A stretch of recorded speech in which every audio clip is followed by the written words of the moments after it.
DYSP Shri Harsh ઉપાધ્યાયને એક ખાનગી બાતમીદારથી એવી માહિતી મળી હતી કે 4 વ્યક્તિઓ કે જેના નામ છે મોહમ્મદ નુસરત, મોહમ્મદ નુફરાન, મોહમ્મદ ફારિસ અને મોહમ્મદ રસદીન, એ 4 વ્યક્તિઓ મૂળ શ્રીલંકાના વતની છે, શ્રીલંકાના રહેવાસી છે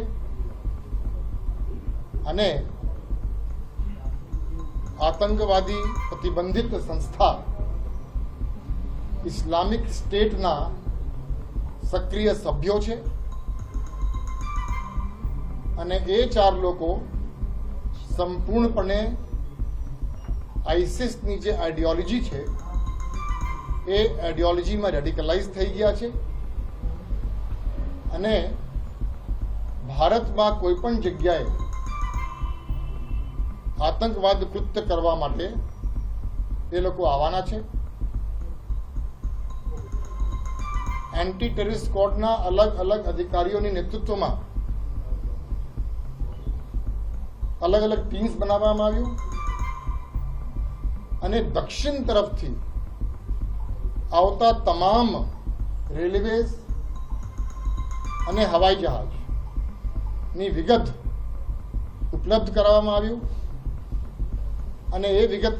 મળ્યા પછી તમામ પેસેન્જરોની લિસ્ટ, તમામ ટ્રેન્સના તમામ પેસેન્જરની લિસ્ટ, તમામ ફ્લાઇટ્સના તમામ પેસેન્જર લિસ્ટની એનાલિસિસ કરવામાં આવી અને એ એનાલિસિસ કરતા કરતા કરતા